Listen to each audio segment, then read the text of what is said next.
Colleen, thank you very much for opening your door to Africa Media Australia. Can you please introduce yourself? My name's Colleen Hartland. I'm the Greens Member of Parliament for Western Metropolitan. The electorate is quite large. It's everything from Craigieburn to Werribee. It's the upper house, so it's quite a big electorate. I've lived in Footscray for about 25 years, and before being a Member of Parliament, I was a local councillor as well. Wow, so 25 years in Footscray, that's quite a long time. You've seen it all, haven't you? Oh, I've seen huge numbers of changes. When we first moved to Footscray, Footscray was seen as being very much the wrong side of the river. Housing was very cheap, and it was very Greek, Macedonian, Italian community. Then it was the first waves of Vietnamese community, African community, and one of the reasons I like living here is because it's never boring. It's always interesting. You've always got someone new and interesting to talk to. Walk us through how you've seen the changes, as you said, from initially the Greeks and Italians to the Macedonians, and now Africans are starting to have their place in Footscray, aren't they? Oh, absolutely, and you can see that in the businesses, the different organisations, the different youth organisations, the churches, or the mosque, wherever it is that people are going.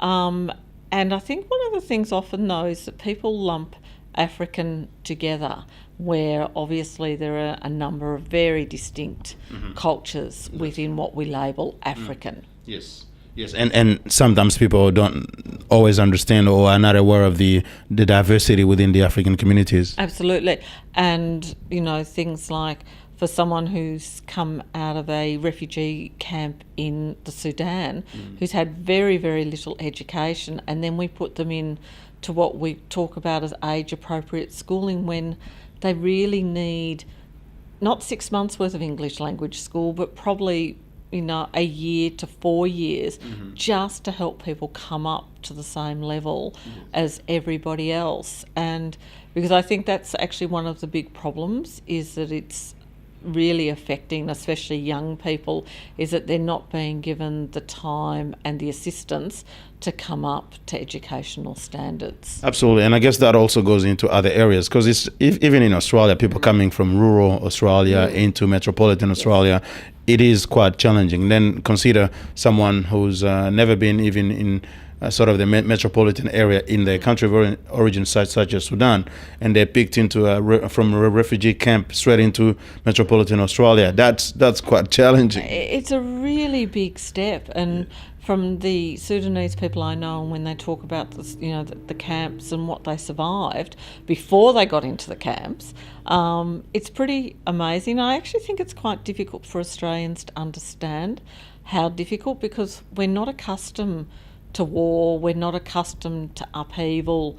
We hear other people's stories, but except for the bombing of Darwin and Newcastle, we've never actually experienced it in that way, unless you're an Indigenous person, and you certainly did experience it. But for your average Australian, we just don't have that understanding. And it's very difficult without that understanding, to really to connect with the experience of the people such as the African from a refugee background. That's right. And also too, that I think that, again, it's that what is African, because I know people from many African countries now, some who have come very highly educated, haven't come as refugees, but have been are seen in the same groupings. And I think it's often very difficult, especially around work, that even if employers don't want to admit it, I think that there's probably an element of racism, and it makes it very difficult for people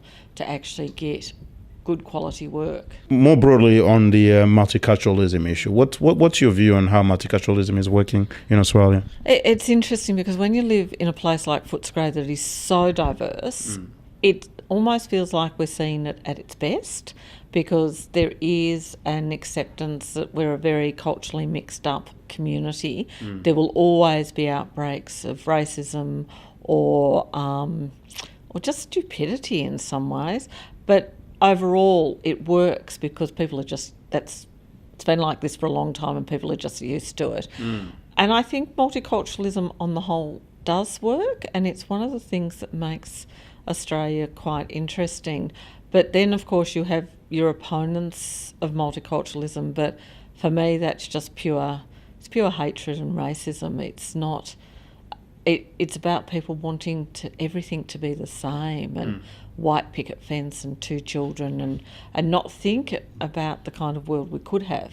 Yeah, absolutely. And there's the richness of the diversity that is brought by every culture. And I find it really fascinating because I have the multicultural portfolio, and I think I'm probably 5th or 6th generation Australian, which probably means that I was Irish, and probably means my family didn't come here voluntarily. We just can't trace where we're from.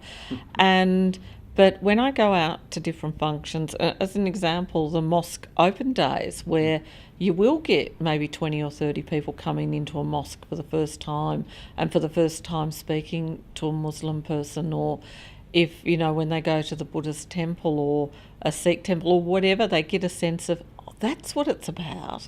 There's nothing frightening here. Yeah. This is not unusual. And I think from both, from newly arrived communities and from the Australian community, to be able to reach out to each other, often it's via food. Food is a great bringing together of people. Food, music, and cultural stuff. Absolutely, and having grown up in Australia in the 60s and 70s when food was incredibly boring, I know we do put a lot of emphasis on multiculturalism and food, but chops and mashed potatoes are nice sometimes, but oh my goodness, in comparison to some of the food I eat now, it has no comparison. It's fabulous. All right, that's good. But then I guess some say that multiculturalism is simply reduced to, food and dancing and all that, and the big issues surrounding the harmony, intercultural harmony, are not addressed enough. Is that your view? Look, I think that there is work that needs to be done around those issues, and I think in the previous parliament, when John Brumby was the Premier, and there was a spate of attacks on Indian students and taxi drivers, and there was the Harmony Day, and it made us, I think about what it was to be an Australian and what it is to be multiculturalism, and do we really want to tolerate that kind of racism? And I think we do have to work at it. It's not something that's easy, and it shouldn't just be about food and dancing and music. It's got to be a lot more. It's got to be about acceptance. And I find it interesting because I have a lot of friends whose parents, Greek Italian, who came here in the 40s and 50s, who had a very similar time to newly arrived communities who were coming now. They spoke no English. They went literally often straight from the boats into a factory.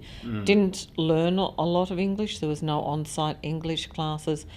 And you'll often see furniture and products made from that period, and they were always stamped, made with European labour. And it was this idea that it wasn't quite as good as being a white Australian. And obviously too, Australia had a white Australia policy until the late 60s, early 70s. So we've never, while things are better now, it's taken us a long time. And I think too that we become very, and I don't quite understand this, we've become very xenophobic about the boats. And we're getting something like 2,000 refugees off boats a year. In Europe, that happens a week in some countries. We're talking about desperate people who, and when we talk about queues, there are no queues. There are no ways of people getting out often, and we have to find ways of dealing with that issue and not putting people at risk. And that's got to be around increasing our refugee intake. We are a big country. I believe that we can manage to bring in more refugees.